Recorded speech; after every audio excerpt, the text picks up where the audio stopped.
I couldn't believe what I was watching. My chest tightened as I stared at my phone screen, where my mother sat at our family dining table, wine glass in hand, completely unaware she was being broadcast to the internet. "Sinead? Oh, please," my mom scoffed, rolling her eyes dramatically. "My daughter thinks selling houses makes her successful. She couldn't hack it in nursing school, and now she's just wandering through life like a desperate failure." My cousin Jenna had texted me an hour ago, "You need to see this, I'm so sorry." She'd attached a link to her latest live stream, part of her ongoing attempt to become a social media influencer. I'd been out of town at a real estate conference in Providence when the family gathered for Sunday dinner, and I was just settling into my hotel room when the message came through. "My name is Sinead Sullivan. I'm 32 years old, and for the past 5 years I've been quietly paying my mother's medical bills after her rheumatoid arthritis diagnosis. I'd been driving her to appointments, handling her insurance paperwork, and covering her medication costs, all while working 60-hour weeks to maintain my real estate business in Boston. No one at that dinner table knew that I'd emptied my savings account last year when her insurance denied coverage for a specialized treatment. It's such a shame," my mother continued on the video, seeming to relish the attention from my aunts and uncles. "All these grand dreams about becoming a nurse, and now she just sells houses to people who actually succeeded in life." She laughed, and to my horror, I could hear my uncle and aunt chuckling along with her. Jenna's camera caught everything. I could see she was filming from her lap, probably trying to be discreet while documenting everyday family life for her social media followers. My mother had no idea she was being recorded, which made her words all the more devastating. "Remember when she dropped out of nursing school?" My mother turned to my aunt. "She came home crying about how hard the exams were. Pathetic. And now she acts like selling a house every few months makes her successful." The truth was that I'd put my nursing education on hold specifically to help her when she got sick. I was making decent money in real estate, but every extra penny went to her medical care instead of back to school. "Sinead just doesn't have what it takes," my mother sighed dramatically, reaching for her wine glass, the same wine I'd purchased for family dinners. "Some people just aren't cut out for real achievement." The livestream continued for another excruciating minute before Jenna finally turned the camera away. I sat frozen in my hotel room, tears streaming down my face as the bitter reality sank in. For years, I'd told myself that my mother's occasional harsh comments were just her pain talking or her old-school approach to motivation. But this wasn't a momentary lapse. This was who she truly was, and now there was undeniable proof. My phone buzzed again. Another text from Jenna. "I'm so sorry you had to see that. I didn't realize what she was saying until it was too late. Do you want me to take the video down?" I stared at the message for a long moment. "No," I typed back. "Leave it up. I need to show you something tomorrow when I get back." The drive back from Providence the next morning was a blur. I barely remembered checking out of the hotel or the 2-hour journey home. My mind kept replaying my mother's words, her laughter as she mocked the career I'd built to support her. 5 years ago, my life had been on a completely different path. I was 27, halfway through nursing school, and thriving. I'd always wanted to be a nurse, to help people, to make a difference. Then came the call that changed everything. Mom had collapsed at work and been rushed to the hospital. The diagnosis: aggressive rheumatoid arthritis that would require ongoing treatment and care. "It's not fair," she'd cried from her hospital bed. "How am I supposed to afford all this? The insurance barely covers anything." I'd held her hand and promised I'd help. "We'll figure it out together, Mom." My father had passed away when I was in high school, leaving Mom and me to rely on each other. Despite her criticisms and occasional harsh words, I believed we had a bond that mattered. She'd sacrificed for me growing up, working extra shifts, making sure I had opportunities, and now it was my turn to step up. Within months, I made the difficult decision to pause my nursing education. Real estate had flexible hours and the potential for good money. I could drive Mom to appointments, handle her care, and still earn enough to cover our growing expenses. It was supposed to be temporary, just until she stabilized, just until I could save enough to return to school. But temporary turned into years. Mom's condition had improved with the treatments, but she still needed expensive medications, regular specialist visits, and physical therapy. I'd become the sole manager of her healthcare, spending hours arguing with insurance companies and researching treatment options. "You've become so responsible," she would occasionally say in rare moments of appreciation. Those words had sustained me through countless sleepless nights and stressful work weeks. I pulled into my driveway and sat in silence. I hadn't told Mom I was coming back today. She thought I was still in Providence, networking with other realtors at the conference, an opportunity I'd cut short after seeing the video. My phone buzzed. A text from Jenna. "I'm at the coffee shop on Maple. Can meet whenever you're ready." I took a deep breath and tried to organize my thoughts. Opening my laptop bag, I pulled out a folder labeled Mom Medical. Inside was a meticulously documented record of every payment I'd made over the last 5 years. Every insurance premium, every medication copay, every specialist visit, all cataloged with receipts and bank statements. I'd been keeping these records for tax purposes, never imagining they would serve as evidence of betrayal. I gathered the folder, took one more steadying breath, and texted Jenna back, "Be there in 15 minutes." The coffee shop was busy, but I spotted Jenna immediately. At 16, she stood out with her vibrant blue hair and oversized headphones. When she saw me, her face crumpled with guilt. "I'm so sorry, Sinead," she blurted as I sat down. "I didn't know she would say those things. I was just doing my usual live stream thing, and then Aunt Patricia started talking about you, and it got so mean, and it's not your fault," I said, cutting off her rambling. "Actually, I need to thank you." Jenna looked confused. "Thank me? For what?" I placed the medical folder on the table and opened it, revealing 5 years of payment records, appointment schedules, and insurance correspondence.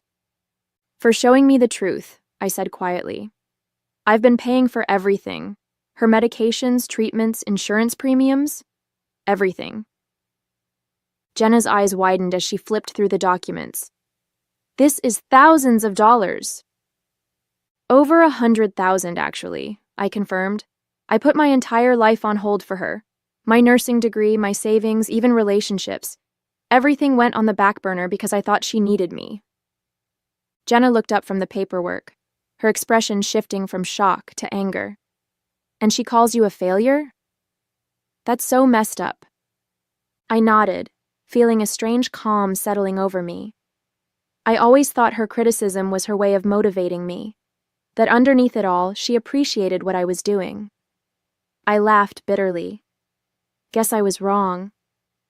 "So what are you going to do?" Jenna asked. I took the folder back, my decision crystallizing as I spoke. "I'm done. I've already got the paperwork ready to remove myself from her accounts." "You're not going to confront her?" I shook my head. What would be the point? She'd just deny it or tell me I'm being too sensitive. I pulled out my phone and brought up my banking app. I've been putting aside a little money each month, hoping to eventually return to nursing school. Now I'm going to use it for exactly that. As I spoke, I transferred the money, funds I'd earmarked for my mother's next round of treatments, into my personal savings account. The action was small, but it felt monumental. "Wow," Jenna whispered. "Are you sure?" "I've never been more sure of anything," I replied, surprising myself with how steady my voice sounded. "I've spent 5 years being her safety net while she dismisses everything I do. That ends today." I showed Jenna the acceptance letter I'd received months ago from the nursing program, the one I'd nearly deferred again because of Mom's planned treatments. "I start in the fall," I told her, "and I'm not deferring again." Jenna reached across the table and squeezed my hand. "I'll send you the full video, just in case you need it." As we parted ways, I felt the weight of years of obligation lifting. For the first time in so long, I was choosing myself. The guilt I'd expected to feel was nowhere to be found, replaced instead by a sense of clarity and purpose that had been missing for far too long. The insurance company representative sounded confused when I called. You want to remove yourself as the guarantor on Patricia Sullivan's accounts? May I ask why? Personal reasons, I replied, my voice remarkably steady. I'll no longer be responsible for any payments after this month. It was day 3 of my new resolve. I'd spent the weekend in a productive frenzy, calling insurance companies, updating payment information, and drafting emails. My dining room table was covered with paperwork as I systematically dismantled the financial web I'd created to support my mother. The representative continued.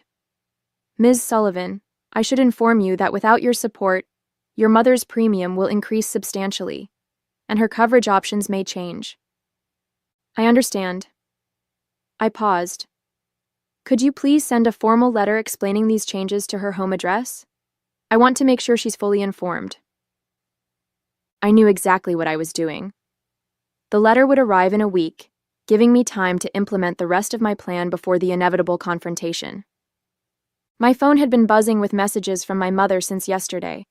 She had no idea what I was doing, but she'd expected me to drive her to a doctor's appointment this morning. I hadn't shown up. Where are you? I've been waiting for an hour. The doctor's office called. They said my insurance card was declined. Fix it ASAP. Are you ignoring me? Answer your damn phone, Sinead. Each message strengthened my resolve. I switched my phone to silent and continued working. By evening, I had completed most of the financial separations and moved on to the next phase. I opened my laptop and began composing a single, carefully worded email to be sent to my entire extended family. Dear family, after much consideration, I will no longer be managing my mother's medical care or financial support. For the past 5 years, I have covered all expenses related to her condition, totaling over $120,000. This has included insurance premiums, medication costs, specialist visits, and numerous treatments. I've made this decision for personal reasons, but I wanted you all to be informed, as my mother may require assistance moving forward. Attached is a detailed breakdown of the support I've provided over the years, should any of you wish to help. I hope you understand that this was not a decision I made lightly. Best regards, Sinead. I attached the spreadsheet I'd created documenting every payment, every appointment, and every hour spent managing her care. The evidence was irrefutable. My cousin Jenna had sent me the full livestream video as promised. I downloaded it and saved multiple copies, one to my computer, one to my cloud storage, and one to a USB drive. I had no specific plans for the video yet, but something told me it might be necessary. The doorbell rang, startling me. Through the peephole, I saw my mother standing on my porch, her face contorted with anger. I stepped back, my heart racing. Sinead, I know you're in there. Open this door right now. I remained silent, watching her shadow move beneath the door. You've missed 3 of my calls. My medication refill was denied at the pharmacy. What are you doing? I took a deep breath and spoke clearly through the door. I'm not doing this anymore, Mom. You'll be receiving information from the insurance company soon. I suggest you read it carefully. What are you talking about? Open this door. No. The single word felt powerful on my lips. I've heard what you really think of me. I think it's time we both moved on with our lives. There was a moment of confused silence before she exploded. Is this about money? After everything I've done for you? I almost laughed at the irony. Goodbye, Mom. Please don't come back. As her protest grew louder, I walked away from the door, returning to my laptop to finish what I'd started. With each step, I felt lighter, as if I was finally shedding a burden I'd carried for far too long. The fallout came swiftly. Within hours of sending my email, my phone exploded with notifications. Aunt Maureen was shocked and appalled by my abandonment. Uncle James thought I was being selfish and cruel. My cousin Thomas suggested I sort out whatever petty disagreement I was having with Mom. Only Jenna, and surprisingly, my elderly Aunt Bridget seemed to understand. Bridget's message was simple. It takes courage to stand up for yourself, dear. Call me if you need anything.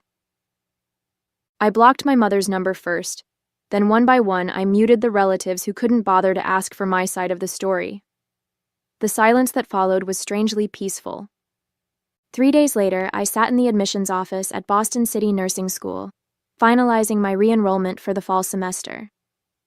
"You've been away from the program for quite some time, Ms. Sullivan," the advisor said, reviewing my file. "But your previous academic record is strong. You'll need to take a placement exam to determine if any refresher courses are necessary." "I understand," I replied, feeling a surge of excitement. "I've already started reviewing my old textbooks." As I walked across campus afterward, I felt a sense of belonging that had been missing for years. This was where I was meant to be, pursuing my own dreams instead of living in service to someone else's needs. My real estate business would need adjusting to accommodate my class schedule, but I had already started planning. I'd focus on fewer clients, concentrate on higher-value properties, and hire a part-time assistant for administrative tasks. The income would be reduced, but without my mother's expenses, I could manage. When I returned home, a formal-looking envelope awaited me in the mail. Inside was a letter from the insurance company addressed to my mother, mistakenly sent to my address. It detailed the changes to her coverage and the significant increase in premiums now that I was no longer the guarantor. I should have felt guilty. Instead, I felt vindicated. My phone rang. Jenna. "Have you seen what's happening in the family group chat?" she asked without preamble. "I left all those chats," I admitted. "What's going on?" "Your mom is telling everyone you've had some kind of mental breakdown. She's saying you've been under stress from your failing business and that's why you're acting out."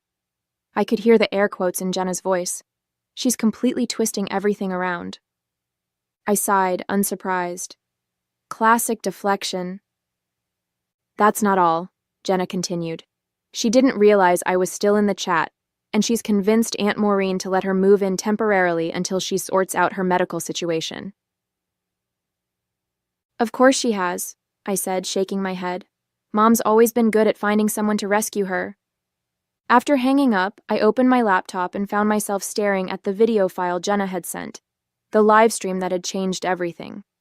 I hadn't watched it since that first devastating viewing in my hotel room. My finger hovered over the play button. There was power in this recording. Power to show everyone exactly who my mother was behind closed doors, to vindicate myself in the face of her lies. But did I need that vindication? The family members willing to believe her narrative without even asking me for my side of the story, were they really worth convincing? I closed the laptop without playing the video. I had the evidence if I needed it, but right now I had more important things to focus on. My nursing application was complete. I'd scheduled my placement exam, and for the first time in years, I was planning for my future, not managing someone else's crisis. The insurance letter sat on my counter, a reminder of the changes I'd set in motion. After a moment's consideration, I addressed a new envelope to my mother's actual residence, placed the letter inside, and added a short note. "This was sent to my address by mistake.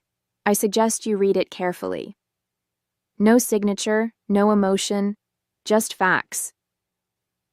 As I slipped the envelope into the mailbox, I felt another piece of my burden lift away. The consequences of her actions were now hers to bear, not mine. 2 weeks passed in relative calm. I threw myself into preparations for nursing school, studying during every spare moment between real estate showings and client meetings. The placement exam was scheduled for Friday, and I felt a growing confidence with each practice test. Then came the ambush. I was just finishing a showing of a 3-bedroom colonial in Brookline when I spotted them in my rearview mirror, my mother and Aunt Maureen, waiting beside my mother's car in the parking lot. My first instinct was to drive away, but they had clearly seen me.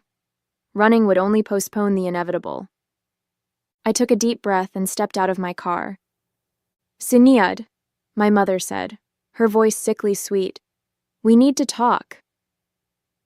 Up close, I could see the strain on her face. Her hair was unstyled and she leaned heavily on her cane, a prop she typically only used when she wanted to emphasize her condition. "I have nothing to say," I replied, keys clutched tightly in my hand. Aunt Maureen stepped forward. "Your mother is struggling, Sinead. Her medication costs have tripled, and she can't get appointments with her specialists anymore. Is that what you wanted? What I wanted, I said carefully, was to be treated with basic respect and appreciation. What I wanted was recognition for 5 years of sacrifice. What I wanted was a mother who didn't call me a desperate failure behind my back. My mother's face paled. What are you talking about? I saw the video, Mom. Jenna's live stream from the family dinner. I met her gaze steadily. I heard everything you said about me. A flash of recognition crossed her face, quickly replaced by defensive anger. You're twisting things out of context. I was just venting a little frustration. Everyone does that. Aunt Maureen looked confused. What video? Patricia, what is she talking about? I almost laughed at the irony. My mother hadn't even told her closest allies about the live stream, probably hoping I would never discover it. Show her the video if you want, I said to my mother. Or don't. It doesn't change anything. I've made my decision. My mother switched tactics, her voice breaking. I'm your mother, Sinead. After everything I've done for you, how can you abandon me when I need you most? Something snapped inside me. 5 years of suppressed resentment boiled to the surface. Everything you've done for me? I echoed incredulously. Let me tell you what I've done for you. I put my entire life on hold. I spent over $100,000 on your care. I drove you to every appointment, managed every prescription, fought with insurance companies on your behalf. And in return, you called me pathetic. You mocked my career, the career I built specifically to support you. My hands were shaking, but my voice remained steady. I sent proof to everyone in the family, every payment, every appointment, every sacrifice. So don't stand there and act like I'm the villain in this story. Aunt Maureen was looking at my mother differently now, doubt creeping into her expression. Patricia, she said slowly, what exactly was in this video? My mother ignored her, focusing her desperation on me. I'm sorry if I hurt your feelings, but this is an extreme overreaction. I'm facing serious health complications. I'm aware, I replied calmly. And I've provided you with 5 years of continuous support. Now it's someone else's turn. I turned to Aunt Maureen. She's living with you now, right? Has she asked you for money yet? How many doctor's appointments have you driven her to? How many prescriptions have you picked up? Aunt Maureen's silence was answer enough. That's what I thought, I said, turning back to my car. I wish you both well, but I won't be manipulated anymore. This isn't over, my mother called after me. You can't just walk away from family. I paused with my hand on the car door. You're right about one thing, Mom. Family doesn't walk away from family, but family also doesn't tear each other down or take advantage of each other. So maybe ask yourself, who really walked away first? As I drove off, I glanced in my rearview mirror. My mother was gesturing wildly, clearly berating Aunt Maureen for something. Some things never change, I thought. But I had changed. And as I headed home to continue studying for my nursing exam, I realized I didn't feel guilty anymore. For the first time in years, I felt free. 3 months passed in a blur of activity. I aced my nursing placement exam, enrolled in the accelerated program for students returning to education, and reorganized my real estate business to accommodate my new schedule. I hired Kylie, a bright college student, as my part-time assistant to handle paperwork and coordinate showings when I was in class. The transition wasn't seamless. There were late nights, scheduling conflicts, and the occasional bout of self-doubt, but each small victory reaffirmed that I'd made the right choice. The weight I'd been carrying for years had lifted, and I approached each day with renewed energy and purpose. My family situation had reached an uneasy stalemate. After our confrontation in the parking lot, my mother had apparently shown her true colors to Aunt Maureen, who quietly reached out to me a week later. I had no idea what you'd been dealing with, she admitted over coffee. Patricia told me you were being difficult and selfish. I should have asked for your side of the story. It's okay, I replied, surprising myself with how much I meant it. Mom has always been good at controlling the narrative. The Boston Real Estate Association's annual awards ceremony wasn't something I'd paid much attention to in previous years. I'd been too busy managing my mother's care to attend industry events. But when my broker nominated me for the Resilience in Real Estate Award, recognizing agents who overcame significant challenges while maintaining their business, I was touched. "You're a shoo-in," my colleague Jeffrey insisted during our weekly office meeting. "You've closed more deals than anyone else in the office while starting nursing school. If that's not resilience, I don't know what is." I didn't expect to win, but I was looking forward to the ceremony, a chance to celebrate how far I'd come professionally and personally. The evening of the ceremony arrived, and I found myself in a hotel ballroom surrounded by Boston's real estate community. I wore a dark blue dress I'd bought specifically for the occasion, my first non-work-related splurge in years. After grabbing a glass of champagne from a passing waiter, I mingled with colleagues and reconnected with industry contacts I hadn't seen in ages. "Sinead Sullivan," called out a familiar voice. I turned to see Margot Stevens, one of the most successful brokers in Boston. "I was hoping to see you here. I've been hearing great things about your work in the Brookline market." We chatted about recent property trends, and I found myself easily engaged in the conversation, a welcome change from the distracted, overwhelmed person I'd been for years. My phone vibrated in my clutch. I ignored it at first, fully present in the professional moment I was enjoying. When it vibrated again a minute later, I excused myself and glanced at the screen. 5 missed calls from a number I didn't recognize and a text message. "It's Jenna. Using Uncle Patrick's phone. Emergency. Call back ASAP." A knot formed in my stomach. I stepped into a quiet hallway and returned the call. "Jenna? What's going on?" "I'm so sorry to bother you," Jenna said, her voice tense. "I'm at the hospital with your mom.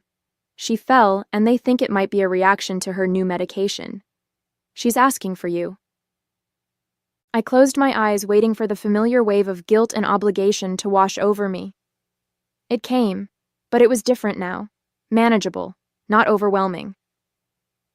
"Is she stable?" I asked. "Yes, but they're keeping her overnight for observation. I didn't want to call, but Uncle Patrick insisted." I heard muffled voices, then a shuffling sound as the phone changed hands. "Sinead? Patrick here. Look, I know things have been difficult, but your mother needs you. The doctors have questions about her medical history that we can't answer." As we spoke, I saw the ceremony attendees moving into the main ballroom. The awards presentation would be starting soon. "I understand," I said, making my decision. "But I'm at an important work event right now. I can come by the hospital afterward." "This is your mother we're talking about," Patrick's voice hardened. "Surely whatever party you're at can wait." The old Sinead would have acquiesced immediately, abandoning her own needs for her mother's. But I wasn't that person anymore. "I'll be there in about 2 hours," I said firmly. "Please tell the doctors I'll answer any questions then. And Patrick? Thank you for being there for her." I ended the call and took a deep breath. As I turned to rejoin the ceremony, I caught my reflection in a decorative mirror, shoulders back, head high, eyes clear. For the first time in years, I recognized myself. "And the winner of the Resilience in Real Estate Award goes to Sinead Sullivan." The room erupted in applause as my name was announced. For a moment, I sat frozen in shock. I genuinely hadn't expected to win. Jeffrey nudged me with his elbow, grinning broadly as I rose and made my way to the stage. The crystal trophy felt substantial in my hands as I approached the microphone. Looking out at the audience, I saw colleagues, mentors, and competitors united in recognition of my work. The validation was overwhelming. "Thank you," I began, my voice steadier than I felt. "This means more to me than I can express. The past few years have been challenging, balancing a demanding career with personal obligations. There were many days when I wasn't sure I could keep going."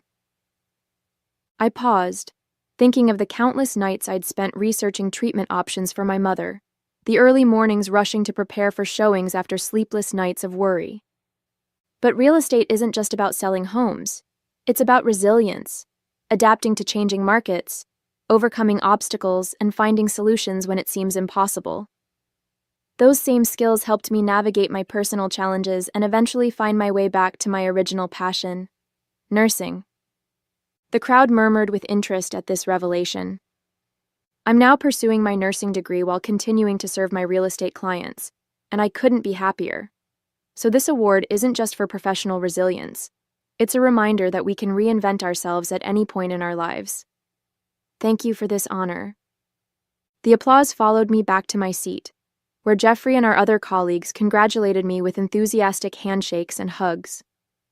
As the ceremony wrapped up, several people approached to ask about my nursing studies, genuinely interested in my unconventional career path. By the time I checked my phone again, it was nearly 9 o'clock. I had 3 more missed calls from Uncle Patrick and a text from Jenna. She's stable. Take your time. I gathered my things, said my goodbyes, and headed for my car, the trophy carefully wrapped in my tote bag. The hospital was a 20-minute drive across town, and I used the time to mentally prepare for the inevitable confrontation. When I arrived at the hospital room, I found my mother sitting up in bed, looking remarkably alert for someone who had supposedly experienced a serious medical emergency. Uncle Patrick sat in a visitor's chair beside her, while Jenna stood awkwardly near the window. Finally, my mother said as I entered, her tone acidic. Nice of you to fit us into your busy schedule. I set my tote bag down, the corner of the trophy box visible. Hello, Mom. I came as soon as my event was over. How are you feeling? How do you think I'm feeling? I collapsed. I could have died, and you were too busy partying to care. Uncle Patrick cleared his throat, clearly uncomfortable. The doctor said it was likely a reaction to the new medication. They've adjusted the dosage, and she should be fine to go home tomorrow. I nodded, keeping my expression neutral. That's good news. I'm glad it wasn't more serious. My mother's face contorted with frustration at my calm demeanor. This wouldn't have happened if you hadn't abandoned me. My new insurance is useless. I can't afford half my medications, and these new doctors don't understand my condition like my specialist did. I'm sorry to hear that, I said sincerely. It must be difficult adjusting to new healthcare providers.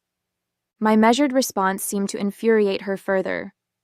Is that all you have to say, after what you've put me through? I glanced at Jenna, whose expression reflected a mix of embarrassment and sympathy. She gave me a subtle nod of encouragement. Mom, I said quietly, I supported you for 5 years. I put my life on hold to make sure you had the best possible care. I did everything I could for you, and in return, you called me a desperate failure. You mocked the career that paid for your treatments. You laughed at my dreams. Uncle Patrick frowned. What are you talking about, Sinead? Jenna stepped forward. The video, Uncle Patrick. The live stream I accidentally recorded at dinner a few months ago. Mom didn't tell you about that? My mother's face paled. That's completely irrelevant. Sinead is twisting things out of context to justify her selfish behavior. I reached into my tote bag and pulled out the trophy, setting it on the bedside table. The crystal caught the light, the engraving clearly visible. Resilience in Real Estate, Sinead Sullivan. I won an award tonight, I explained to Uncle Patrick, for maintaining a successful business despite significant challenges. Those challenges included supporting Mom financially and medically for 5 years while she belittled my achievements behind my back. Understanding dawned on Uncle Patrick's face as he looked from the trophy to my mother's defensive expression. I didn't come here to argue, I continued. I came because you needed medical information, and I wanted to make sure you were okay. I don't wish you ill, Mom. I never have. I just couldn't keep sacrificing my life for someone who didn't appreciate it. The room fell silent. For once, my mother had no sharp retort, no manipulation tactic ready. She simply stared at the trophy, visible proof of the success she'd dismissed so callously. I should go, I said softly. I have an early class tomorrow. Jenna, can I give you a ride home? As we left the room, I heard Uncle Patrick speaking to my mother in a hushed, questioning tone. The conversation I'd been avoiding for months was finally happening, but this time, I wouldn't be the one fighting to be heard. 3 months later, I stood in my crisp white uniform, hands steady as I administered an IV to my patient. My nursing instructor nodded approvingly as she observed my technique. "Excellent work, Sullivan. Your clinical skills are advancing quickly." I smiled as I secured the line. "Thank you. It feels like everything's finally clicking into place." After completing my shift at the teaching hospital, I headed to my car, pausing to check my phone. A text from Jenna lit up my screen. "Prof interview going viral. 20K views already." I laughed, shaking my head in amazement. Last week, I'd been interviewed by the Boston Medical Journal about career changers entering nursing later in life. The interviewer had been particularly interested in how my real estate experience had prepared me for healthcare. Both fields require attention to detail, strong communication skills, and the ability to help people through major life transitions, I'd explained. And both taught me the importance of boundaries, something every healthcare professional needs. As I drove home, my phone rang through the car's Bluetooth, an unknown number. "Hello? Sinead? It's Patrick." My uncle's voice sounded hesitant. "Do you have a minute?" I tensed slightly. "Is everything okay?" "Yes, everything's fine. He paused. "I saw your interview. It was quite inspiring." "Thank you," I replied, surprised by the compliment. "Your mother saw it too," he added quietly. I waited, bracing myself for news of her latest criticism or complaint. "She didn't say much," Patrick continued, "but I think seeing you in that nursing uniform, it finally made things real for her. You really are doing it, becoming a nurse, just like you always wanted." I pulled into my driveway, letting the car idle as I processed his words. "I'm proud of you, Sinead," he said, filling the silence. "And I'm sorry I didn't see what was happening sooner." The simple acknowledgement brought unexpected tears to my eyes. "Thank you, Patrick. That means a lot." After we hung up, I sat for a moment, reflecting on how much had changed in less than a year. The trophy from the real estate award sat on my mantle now, next to my nursing textbooks, physical reminders of my past achievements and future goals. My mother and I still weren't speaking, but that was okay. I had stopped expecting validation from someone incapable of giving it. Instead, I found it in my own accomplishments, in the patients who thanked me for my care, in the professional recognition that validated my choices. As I entered my home, my sanctuary, I smiled at the stack of nursing journals on my coffee table. Tonight I would study for next week's exam, perhaps call Jenna later to catch up. Tomorrow I had 2 property showings scheduled between classes. My life was full, purposeful, and entirely my own. The phone call from Patrick was an unexpected grace note, not necessary for my happiness, but welcome nonetheless. Whether my mother ever came to terms with my decision didn't define me anymore. I had reclaimed my path, my future, and most importantly, my sense of self-worth. And that, I realized as I settled in to study, was the greatest victory of all.